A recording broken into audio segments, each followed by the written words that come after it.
Crystal and Saga react to Trump indictment facts. Oh, I gotta admit, I'm kind of curious.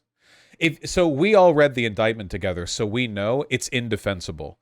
There is no way to spin it apart from, I mean, it's Crystal and Saga, right? So I know they'll try, but it's so overwhelming. They blame Ukraine? Yeah. So with all of that being said, let's get to the reason we are actually here, which is to talk about the news. And of course, there is huge news. President Trump once again indicted. We found out that he was indicted. We covered that a little bit on Thursday, but that indictment, the details of it was unsealed on Friday. So, you know, overall, there are 31 counts of willful retention of classified national security information, Espionage 5 counts of obstruction of justice, 1 count of conspiracy to obstruct justice. He did have a co-conspirator, someone who worked as a basically like personal valet alongside of him, Walt Nauta, who was involved in some of the conspiracy and obstruction charges. Special counsel Jack Smith talked about the charges and what they entailed a little bit on Friday. Let's take a listen to that. Today, an indictment was unsealed, charging Donald J. Trump with felony violations of our national security laws, as well as participating in a conspiracy to obstruct justice. This indictment was voted by a grand jury of citizens in the Southern District of Florida, and I invite everyone to read it in full to understand the scope and the gravity of the crimes charged. The men and women of the United States intelligence community and our armed forces. This was covered way more effectively in the hit Vosh stream. These indictments are crazy, all caps. I think it was something like that. Dedicate their lives to protecting our nation and its people. Our laws that protect national defense information are critical to the safety and security of the United States, and they must be enforced. The details of the indictment were fairly damning. Not great. And, you know, I mean, a lot of this was details that we had already received from various news media outlets, but to see it all compiled and the narrative laid out, you know, I mean, it's pretty compelling. There were a lot of images of where the classified documents were stored. Very funny images. Those in and of themselves were kind of shocking. Let's go ahead and put this up on the screen. I mean, this dude had boxes stuffed like everywhere at Mar-a-Lago, including in a bathroom next to a shower, like literally right next to the commode at one point. The boxes were stacked. They were in a ballroom. They were in various storage rooms. They were being carted all around the property by his aides who, you know, did not have, of course, the proper classification, not that they should have been there in the first place.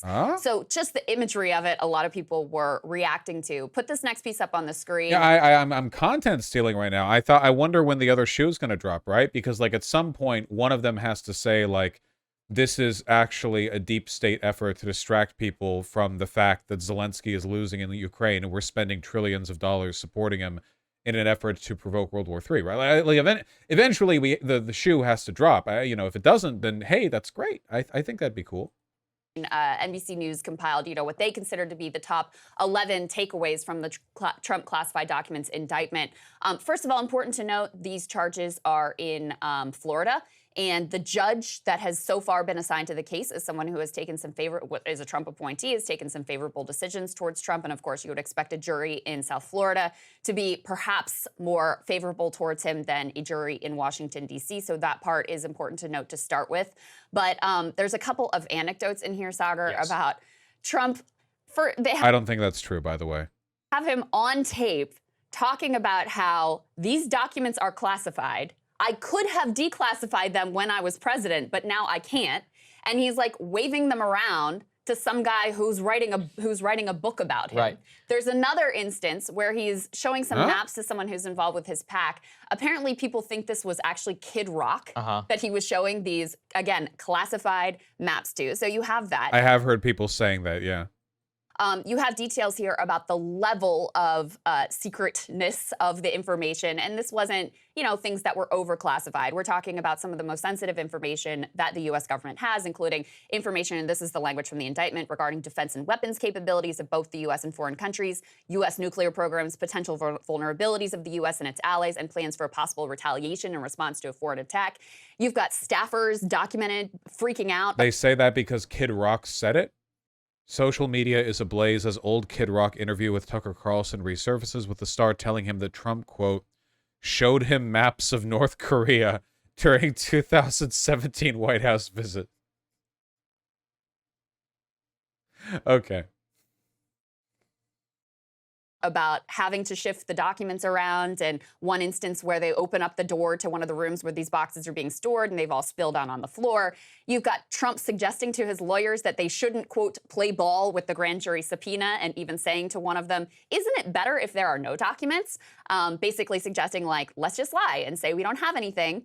That same lawyer, and this is Evan Corcoran, also recounted that Trump sort of suggested to him that he take the classified documents to his hotel room, and if there was anything that was really serious, he made a plucking motion, like, just pluck it out, just take it out of there. And perhaps— Guys, I don't know. I didn't think that I would walk away with this impression, but this crystal ball person's really starting to make me feel like Trump bad. I don't know, guys. the most, I don't know, remarkable, just incredible Trumpian moment contained in this indictment is, of course, during his first campaign, he was all over Hillary Clinton, lock her up, over her own mishandling of classified information, but apparently multiple times to his lawyers. He was talking about what a great job her lawyer did. Why? Because that lawyer took the blame and claimed that he was the one who deleted the 30,000 emails. Again, basically suggesting to his own lawyers, like, why don't y'all lie on my behalf and take the heat for me? That's part of the issue. Two of his lawyers have already left his legal team almost immediately after the indictment. That particular quote you're alluding to is amazing. Quote, as president, I could have declassified it. Now I can't, but it's still a secret. Yeah, the staffer responded. Now we have a problem. Literally direct. Wow, Vosh, they're stripped. Yeah, they're stealing my content. They know that I already went over the indictment. Now we have a problem. I also love, with that map, he just said, I shouldn't even be showing this to you, and you don't get too close to the map. I'm still personally bound by an off-the-record agreement, but let me just say this. Almost anybody who's stepped into the Oval Office, including other reporters, see, I can report on what other reporters have told me on background, and let's just say pretty much everybody who was inside the Oval Office whenever they were covering President Trump got to read some secret letters from Kim Jong-un and got to hear a very long diatribe about how secret they were, how the South Koreans hadn't even read them, and how in many cases had top secret literal stamps on the top of said documents. Yeah. It's not the only top secret thing that most people who got to step into the Oval Office at that time who remembers. By far the most relatable part of Donald Trump is the fact that he seems to have a deep and abiding respect for and desire to be friends with Kim Jong-un, which I think is the dream of every American. I think we can all look to him doing that and see a bit of ourselves in him. Of the media got to see. Just to give a little bit of a preview, as former White House correspondent who also interacted with Trump at that time. Overall, I went ahead and I read the documents, Crystal. Yeah. The most important thing to me was the level of detail that they went into which the government went out of its way to go ahead and give him the opportunity to give them back. So you had 11 months. Guys, I don't know. I don't know, guys. Multiple opportunities, the subpoena to provide the documents back, the voluntary giving it back, voluntarily making sure that you didn't, voluntarily then taking steps to go around said voluntary disclosure to then get to the point where they have the tapes, the investigation, the raid, and then even an open question as to today as to whether said documents are even still not yet all in the possession of the government. And look, I mean, we're going to talk today about Biden, about the charges against him, about selective prosecution. I think in some cases, a lot of that is fair. But look, the charge has now been brought. So at this point, it's a political case. I think that's probably the best case against said indictment. But on the merits itself, this is a huge problem for Trump. There's just no getting around it. And most people who are supporters of him, who are anti-Russiagate, they agree with that. Like, look, the only real attack against this is the same one Hillary did. Is like, you can't prosecute me. I'm above the law. I'm the candidate, and all of that, which rightfully at the time, we all said, no, you're not above the law. Everyone is a private citizen. That's right. I don't even know what defense they'll be able to muster in terms of a court of law, because the details here are so damning about the number of documents, the level of classification of the documents, the,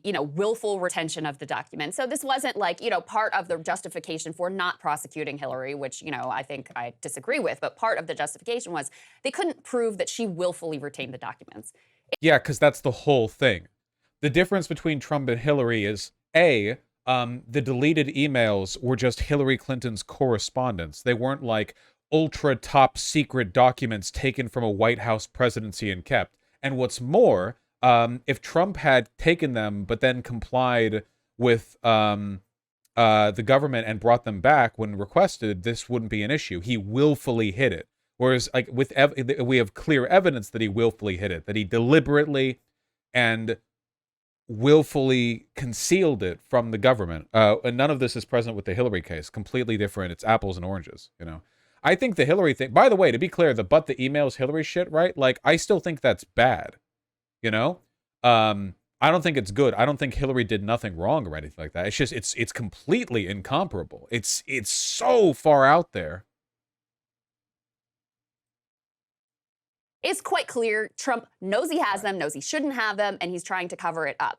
Then one of the defenses that they had floated to the media was, oh, well, he declassified all this stuff when he was president, so no problem. Right. First of all, the statute doesn't technically say that the documents have to be classified, but even putting that aside, you literally have him on tape saying, as president, I could have declassified it, now I can't. This is still a secret. Yeah, now we have a problem, the staffer responds laughing as you quote it. Like, he's on tape admitting to the crime. Yeah. He's incredible. And undercutting the only defense that I ever heard them really muster for the details of this case. So if you take who this person is, the fact that it's Donald Trump out of it, like if anyone should... Okay, so I'm sorry. You know, you'll have to forgive me for assuming they would have taken this in a different direction. Okay. Well, I guess that tells you just how bad the Trump shit is. If even breaking points are like, okay, like, all right. Like, even Sauger's sitting there going like, yeah, okay. Like, all right, yeah.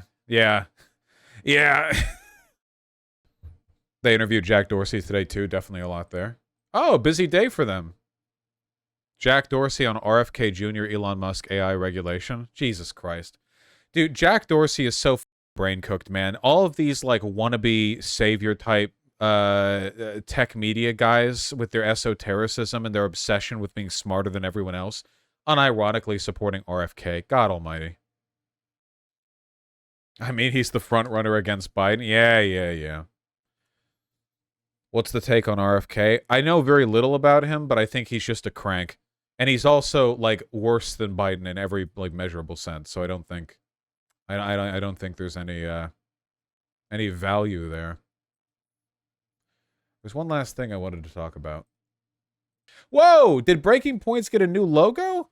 What happened to the fire? What happened to the fire? Didn't it used to be like a torch? They de-yassified?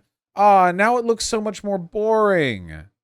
And they're releasing 50 videos a day. Oh no. Dude, where'd the torch go? Look, they had right here. This was the cutoff point. They had the torch and the yellow thing, and now it's blue. Is it different people? No, it's still Crystal and Sauger. Yeah, now it just looks like a radio show. Man, I like the torch. Remember what they took from us. Sauger claims to be a defender of traditional American values, and yet Crystal and Sauger reveal new Breaking Point studio. Oh, is that why they moved studios? Good morning, everybody. Happy Monday. We have an amazing show for everybody today. What do we have, Crystal? Indeed we do. No, it looks too corporate. I'm sorry. I like the previous one more. This looks too corporate. The previous one looked more authentic. You know? Ah, so that's why they've been doing long distance calls for a while. See? It's because they've been doing the studio move. You need to corporatize your streaming rooming? No, I don't want to. I think that's one of the things that makes me cool. You know? That I just have a bunch of random junk in the background instead of having like a studio, you know?